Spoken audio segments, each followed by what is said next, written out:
بسم الله الرحمن الرحيم. isomo ryacu turakomeza tureba andi mabwiriza ndetse n'amategeko agenga Sawm Ramadan cyangwa se Sawm ubwayo, igisibo kwiyiriza muri Ramadan cyangwa gusiba ubwabyo. عن أبي هريرة رضي الله عنه قال قال رسول الله صلى الله عليه وسلم إذا سمع أحدكم النداء والإناء على يده فلا يضعه حتى يقضي حاجته منه.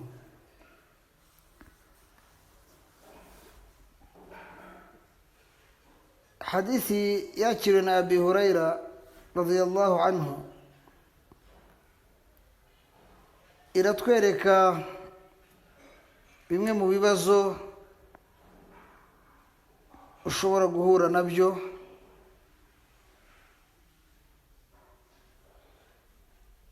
urugero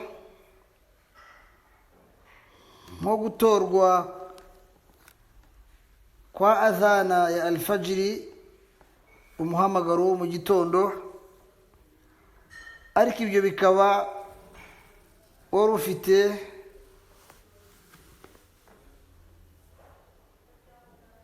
nk'igikombe urimo kunywa icyayi. Iyi hadithi iratwereka yuko umwe muri mwe nazumva bahamagaye umuhamagaro w'iswala ya mu gitondo dukoresha nk'ikimenyetso cy'uko gufunga bitangiye. Hadithi iratwereka ngo fala yada'hu hatta yaqdiya hajatahu minhu, ntuzahite ugitereka hasi utarangije gukemura ikibazo cyawe. Niba ari amazi wanywaga, kuba wagitoye adhana yanywe uyamare mu gikombe. Man akala mu'taqidan annahu fi layli, uzarya yari yizeye yuko akiri mu ijoro, fabana naharan, nyuma akasanga bwari bukeye, au akala mu'taqida anna ash-shamsa qad gharbat, cyangwa akarya agafungura yizeye yuko izuba ryarenze, fabana annaha lam taghrub, nyuma bikagaragara yuko ryari ritararenga, fasawmuhu sahihun, sawmu ye ibitunganye, wala qadaa alayhi, nta nubwo ategetswe kuzishyura.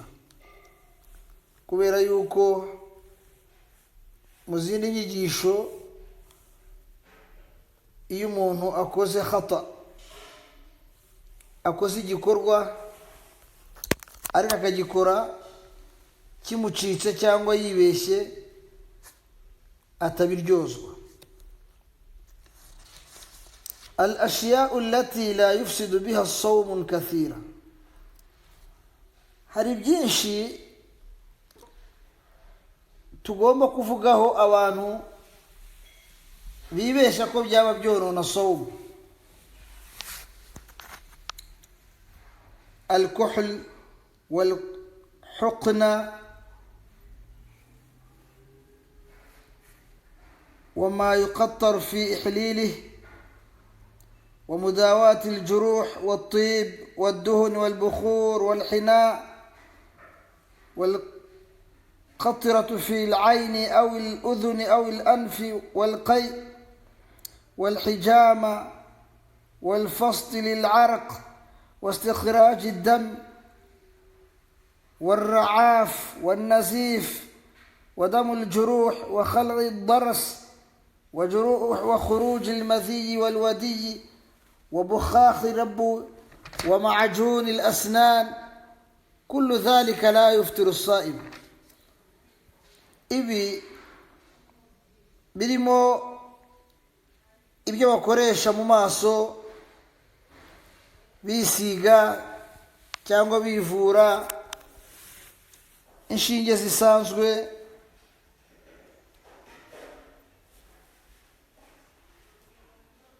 kuvura ibikomere, kwitera amarashi,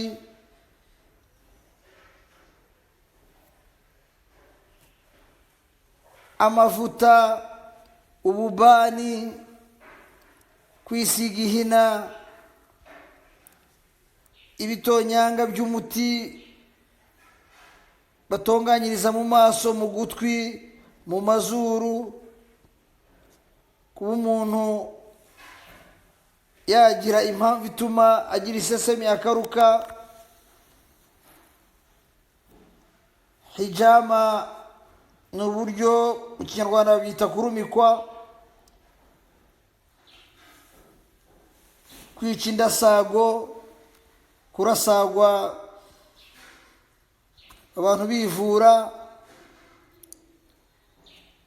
kuba watanga amaraso, istikhraj dam, kuva amaraso muri make,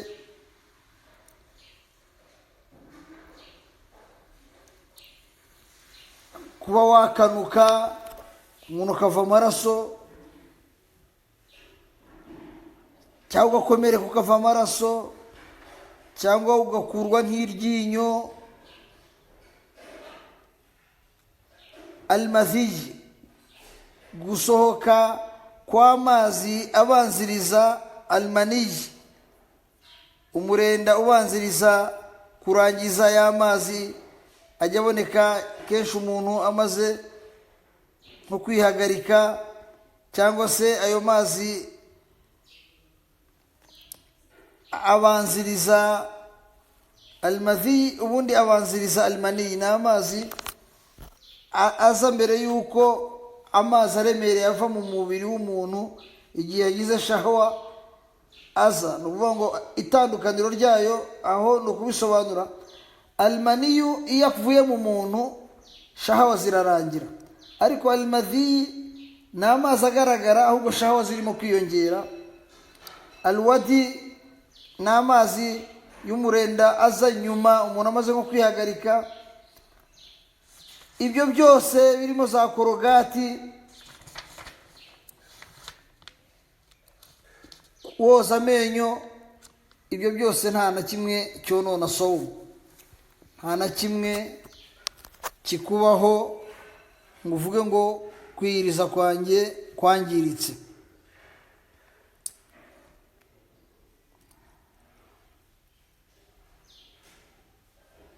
ariko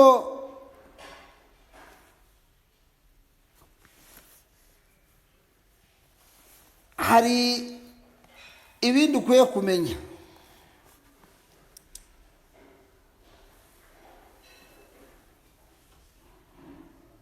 iyo urushinge إذا كانت للدواء لا للتغذية لا تفسد الصوم. iyo ari urwo kwivura atari urwo kukugaburira, ntago byonone iki asoma. ariko ngo ibyiza no gupima amaraso, ta'khiruha ila al-layl in qadara, nuko wabireka ukabikora nijoro, kuko ngo ta'khiruha ila al-layl in qadara aw la, ngo gutinza kwitera urushinge iyo bishoboka nibyo byiza kubikora nijoro. ikindi kibazo gikenera gusobanuka,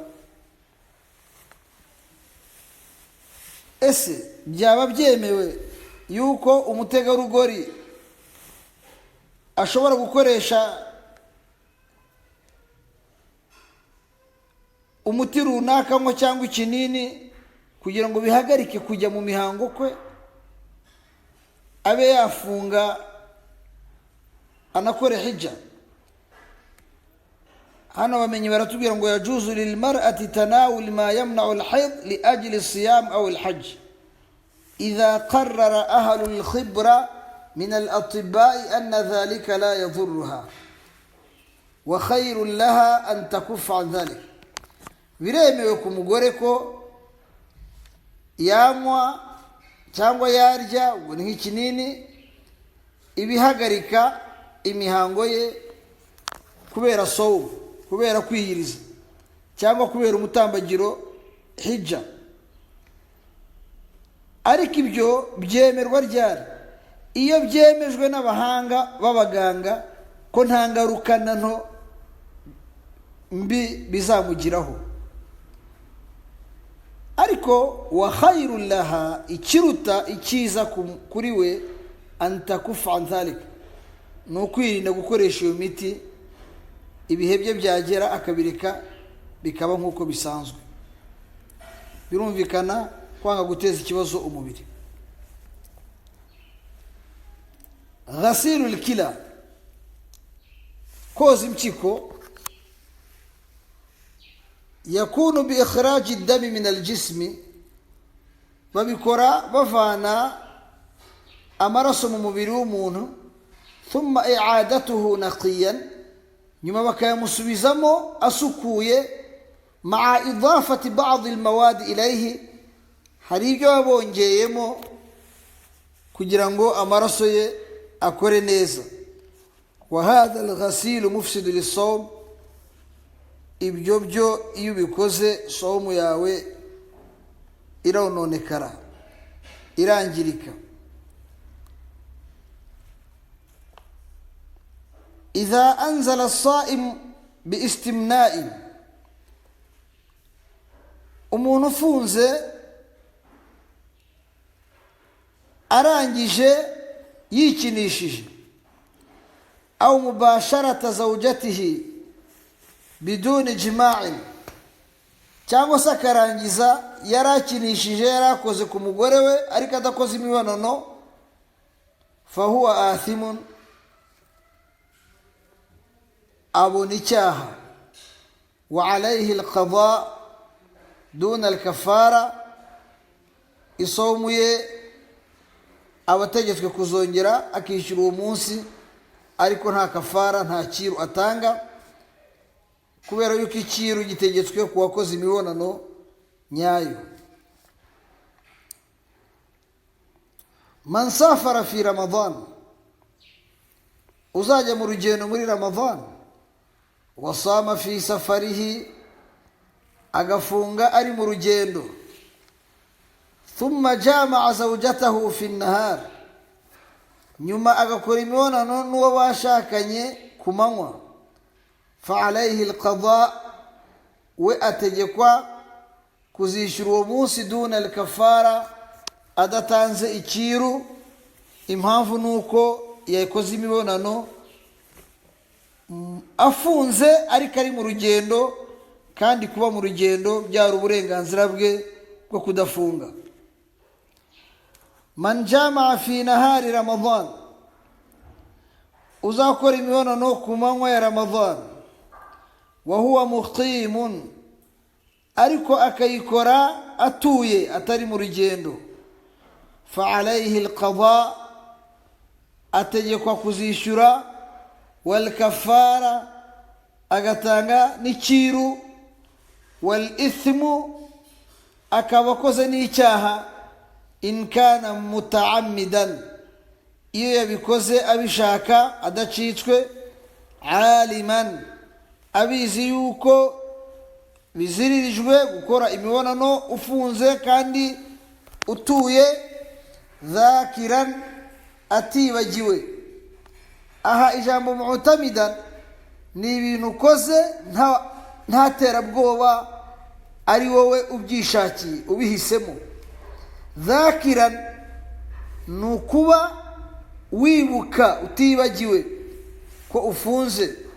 aliman ni ukuba uzi ko ari haram gukora imibonano ku manywa ya Ramadhan. Aha hari icyo tugomba kuvugaho, nukuba uzi ko kizira gukora imibonano ku manywa ya Ramadhan, sukuba utazi ko hari icyo gihano cy'icyiru ngo kiremereye. Aha tuzasanga kutamenya icyaha, kutamenya ikosa bigukiza ibihano, ariko kutamenya igihano ntibigukiza igihano. Uvuga ngo wowe uzi neza yuko gukora imibonano ku manywa ya Ramadhan kizira, wowe urayikoze, ibyo ntibizagukiza igihano. Ariko kuba ubizi ko kizira ariko ukaba utaruzi yuko bifite igihano cy'icyiru kiremereye ngo tuza kukibona mu kanya, ibyo ntibigukiza igihano. wal mar'atu karrajuli fi halatayn, kandi ibi byombi bisangiye umugabo ndetse n'umugore. Turebe noneho icyo cyiru icyo ari cyo. Kafaratul fitri bil jima'i fi nahari Ramadan, icyiru kigomba kuwafunguye akoze imibonano ku manywa ya Ramadhan. Aha ni ugutega amatwi neza cyane, ni icyiru kuwafunguye akoze imibonano, yangije saumu ye akora imibonano, kuko gukora imibonano byangiza saumu. Ibyo bikaba fi nahari Ramadhan, ku manywa ya Ramadhan. Icyiru asabwa gutanga nyuma yo kwishyura uwo munsi, icya mbere ni itqu raqaba, kubohora umucakara. Kera hari abantu b'abacakara, ubwo byamusabaga ko ashaka amafaranga, umutungo akawutanga, akamugura, akabohoka, akaba akigenga. Byari bihenze kuko kubohora umuntu abantu nyine babaga bahenze. Fa in lam yajid, adafite ubushobozi cyangwa atabona umucakara yagura ngo amubohore amukize ubucakara, sama shaharayni mutatabi'aini, abategetswe kuzafunga amezi abiri akurikiranye. Iminsi nta n'umwe yicamo. Murumva ukuntu biremereye. Urishyura wa munsi, wongeraho amezi abiri akurikiranye, ubwo ni iminsi iba hafi 61, cyangwa ayo mezi yagira iminsi 29. Ubwo urumva ko imice ashobora gufunga ishobora kuba iminsi hafi 59. Fa in lam yastati, iyo imbaraga ze atashobora gufunga ayo mezi, fa it'amu 60 miskina, agaburira abakene 60. Muribuka wa wundi ufite impamvu yo kuba akuze cyangwa urwaye indwara idakira, wagaburira umukene umwe ku munsi, abakene 30 mu kwezi. We rero agaburira abakene 60. Fa in lam yajid, byose atabishoboye. Ijambo kudashobora ahangaha naryo ryigishwa ukwaryo. Saqatat, ubwo nyine bivaho. Wahiya la tajib bighayri aljima', icyo cyiru nta handi gitegekwa. Kubohora umucakara, gufunga amezi abiri, kugaburira abakene 60, nta handi kijya gitegekwa. Ni kuwononye saumu ye, kwiyiriza kwe akoze imibonano ku manywa ya Ramadhan. azi ko ibyo yakoze bibujijwe, abikoze abishaka kandi yibuka atibagiwe, agakora iyo mibonano.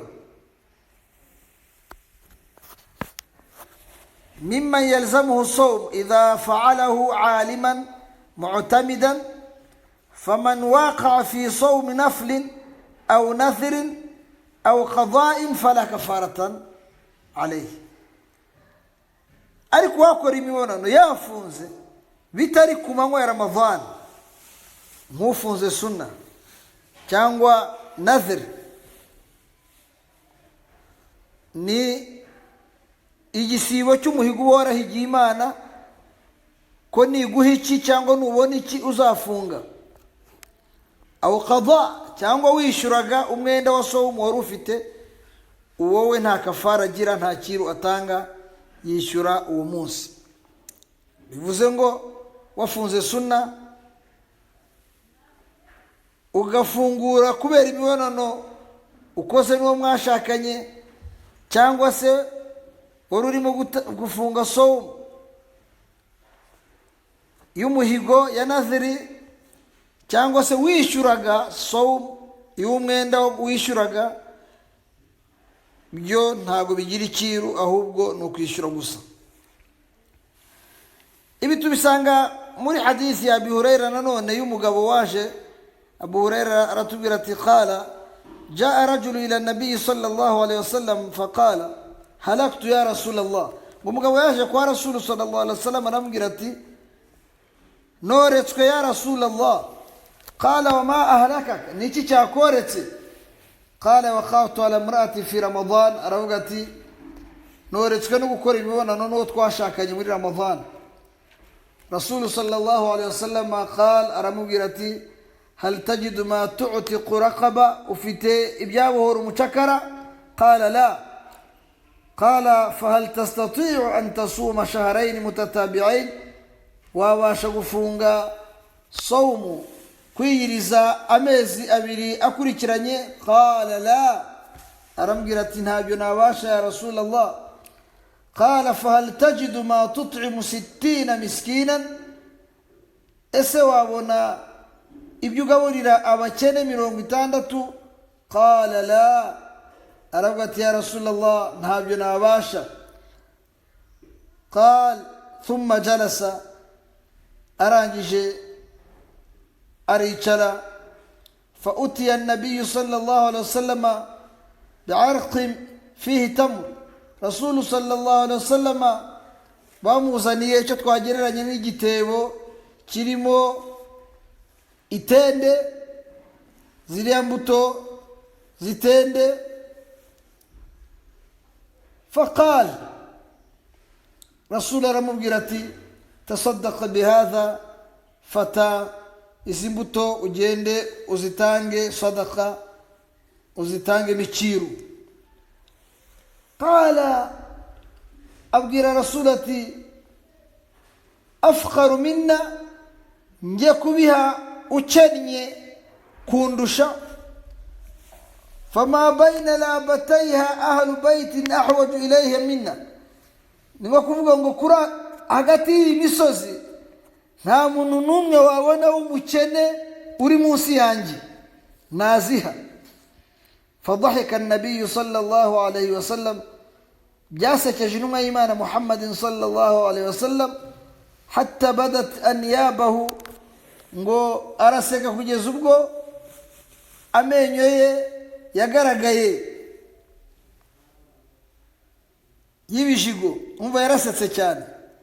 thumma qala idhhab fa'at'imhu ahlak, aramubwira ati genda ubigaburire umuryango wawe.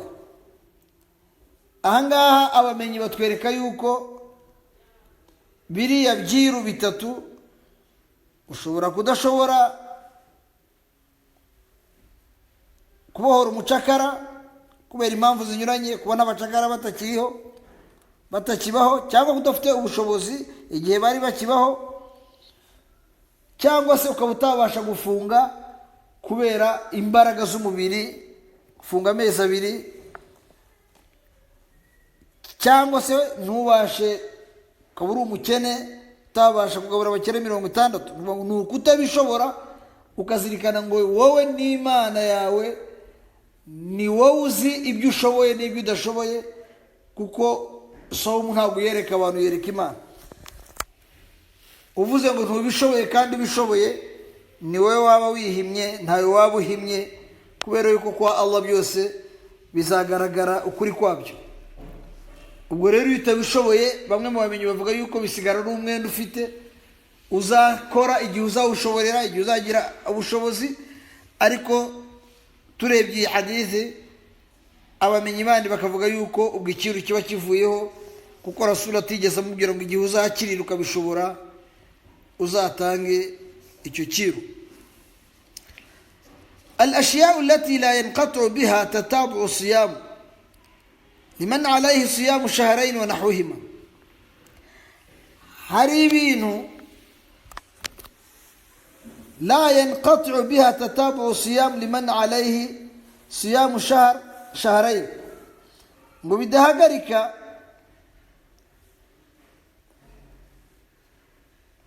bitabarwa yuko wahagaritse gukurikiranya iriya minsi. Avuze al-Idan, irayidi, wa safar, urugendo, wal marad al-mubih lil-fitr, kurwara bizirurira umuntu gufungura, wal haid, kujya mu mihango, wa nifasi n'ibisanza. Bivuze ngo ibi bintu bikubayeho uri muri iriya minsi, ntabwo ubarwa yuko wowe wananiwe kubahiriza itegeko ryo gushoreranya ya minsi utegetswe gufunga ikurikiranye.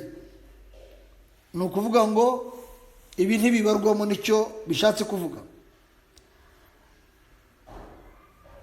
Ikindi ushobora kwibaza cyangwa ukabazwa kigakenera igisubizo, habayeho idha jama'a zawjatahu fi yawmayn, umuntu gukorana imibonano n'uwo bashakanye iminsi 2 cyangwa au akthar, irenga, fi nahari Ramadan, ku manywa ya Ramadan, lazimahu kafaratun wa qada'un bi'adad al-ayyam, ngo ategekwa kwishyura no gutanga icyuru bingana n'iriya minsi. Bivuze niba ari iminsi 2, ubwo ibaye amezi 2, kongeraho 2, wazafunga amezi 4, kongeraho iki n'iminsi 2 wishe. Niba ari 3, ubwo wazafunga amezi angahe? Ngo byabaye umwaka. Ubu ni ibintu bitashoboka. Niyo mpamvu umuyisilamu ufunze agomba kwirinda cyane kuba yagwa muri icyo kibazo. Wa in karrara fi yawmin wahidin fa kafaratun wahida ma al-qada, habarwa iminsi, ntago habarwa inshuro. Bivuze ngo uwo byabaho agakora imibonano n'uwo bashakanye 2 cyangwa 3, ariko mu munsi umwe, ntago bikuba ya minsi inshuro, ahubwo ikiru ni cya kindi cy'amezi 2 gusa, kubera yuko sawmu imwe irigenga. Ngo tubara iminsi, ntitubara inshuro zabaye mu munsi.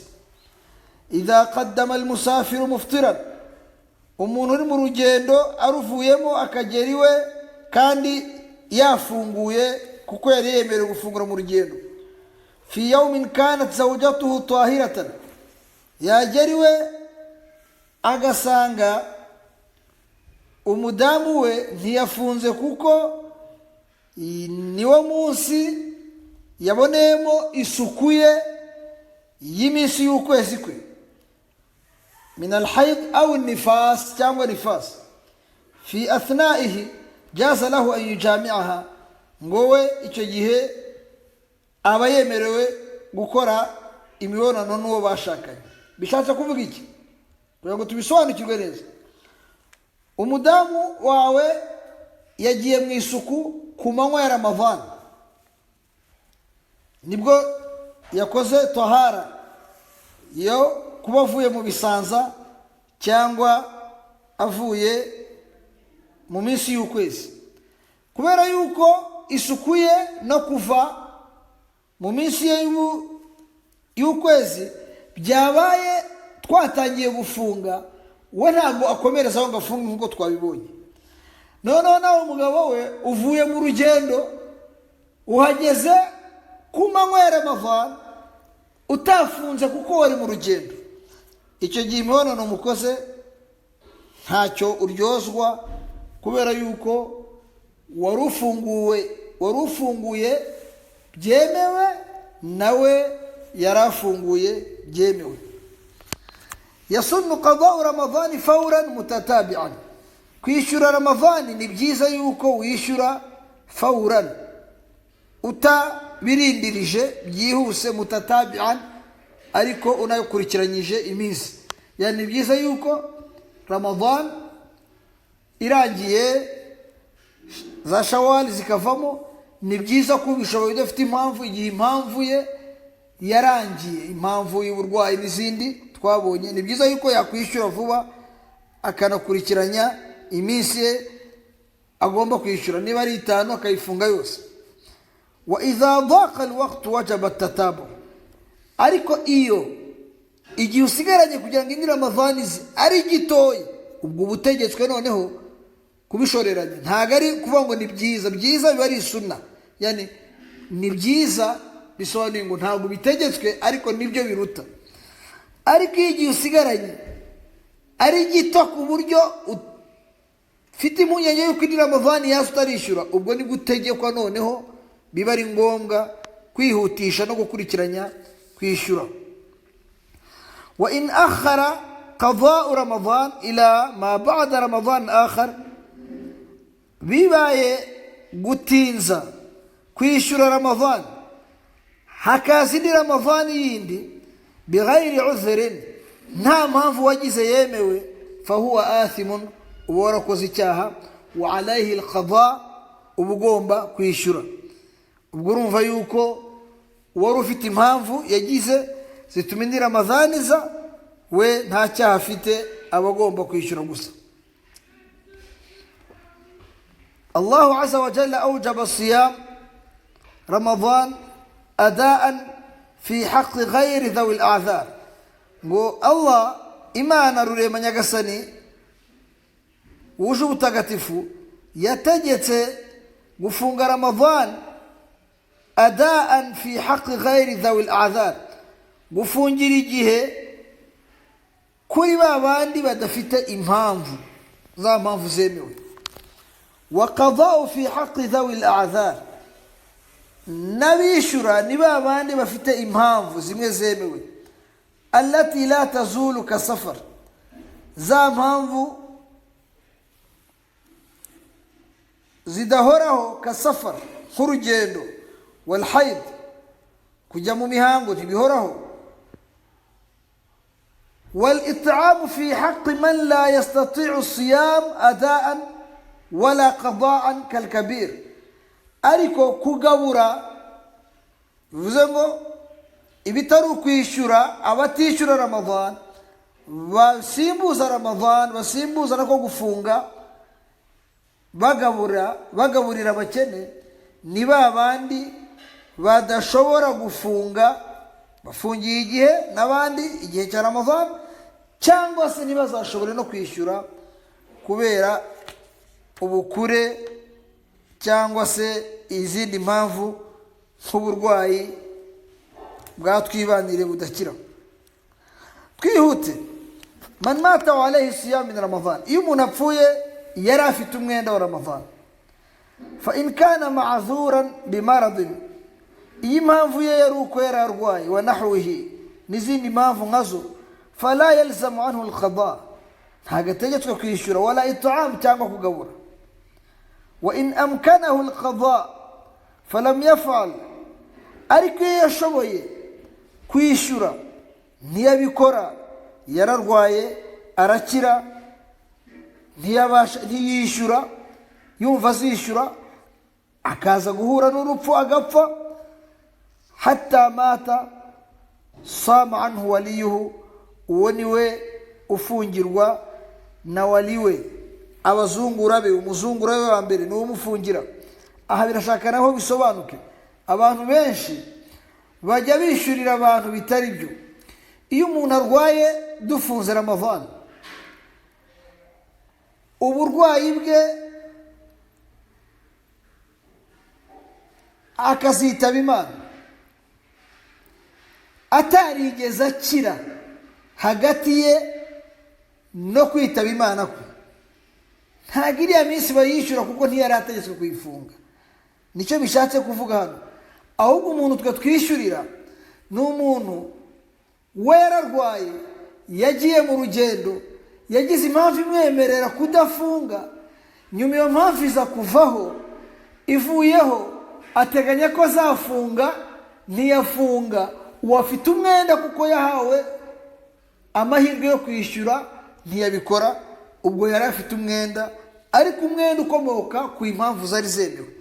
uwo niwe ufungirwa na waliwe, abamuzungura be. noneho iyi hadithi ya Aisha radhiyallahu anha aratubwira ati anna Rasulullah sallallahu alaihi wasallam qala man mata wa alayhi siyamun, uzitaba Imana yari afite umwenda wo kwiyiriza, wo gufunga, sama anhu waliyuhu, azishyurirwa uwo mwenda na waliyuhu, n'umuhagarariye we. muttafaqun alayhi, ni hadithi yakiriwe na Bukhari na Muslim. man aftara Ramadan, turebe noneho umuntu uzinangira akarya muri Ramadan yose, au ba'dahu, cyangwa imwe mu minsi ya Ramadan, aliman, akarya bizi ko bibujijwe, mutaammidan, nta gahato abishyizweho, nta terabwoba, ntawe umukangishije ngo nutarya urapfa. dhakiran ay ghayru nasiyan, atibagiwe, bila uthrin, adafite za mpamvu zemerera umuntu gufungura. ahangaha tuhatega amatwi cyane kuko hararemereye. ni umuntu uzanga gufunga akarya ku manywa ya Ramadhan, yaba Ramadhan yose cyangwa imwe mu minsi ya Ramadhan. aliman ay ghayru jahilan,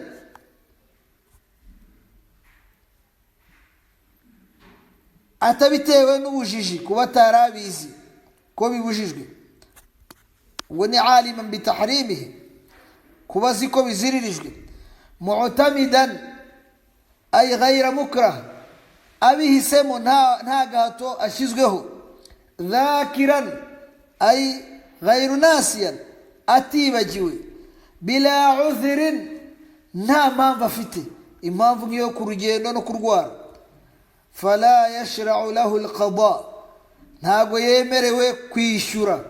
wala yasihu minhu, niyo yishyuye ntibyemerwa. wa huwa athimun ithman aziman, abakoze icyaha gihambaye, icyaha gikomeye. fa alayhi at-tawbatu wal istighfar, nta kindi kizamukiza ni ukwicuza bihoraho no gusaba imbabazi, Allah akaba ari uzamubabarira. murumva uburemere bw'uko umuntu waze gufunga abishoboye, adafite impamvu, atibagiwe, azi ko biziririjwe kudafunga ku manywa ya Ramadhan, nta gahato, ntacyo wakora ngo wa munsi uwugarure. man mata wa alayhi sawmu nadhirin, nawe uzitaba Imana yari afite, yagombwaga, yari afite umwenda wa sawmu y'umuhigo, nadhirin, inadhiri, au hajjin nadhirin, cyangwa afite hijja ya nadhiri, au itikafi nadhirin, cyangwa afite itikafu ya nadhirin, au nahwi dhalik, cyangwa ibindi nkabyo. istuhibba liwaliyihi qada'uhu, ni byiza yuko abamuhagarariye bazamwishyurira. ni ukuvuga ngo umuntu aravuze ati nimbona inzu nzafunga iminsi 2-3 nshimira Allah subhanahu wa ta'ala, inzu akayibona ariko atarafunga iyo minsi akitaba Imana, ubwo abamuhagarariye iyo minsi ni byiza ko bayimufungira,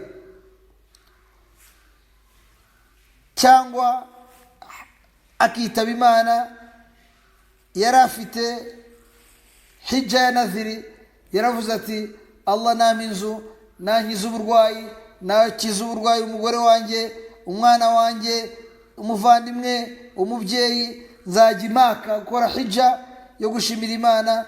Iyo hijja nanone arayikorerwa iyo yitabye Imana atarayikoze. Cyangwa se itikafu, akavuga ati nimbyara neza, nimbyara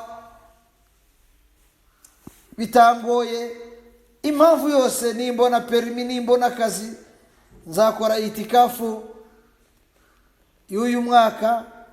Ibyo akaza kubibona, itikafu ikagera, kubera ko yari yarashizeho uwo muhigo, nanone abamuhagarariye barabimukorera.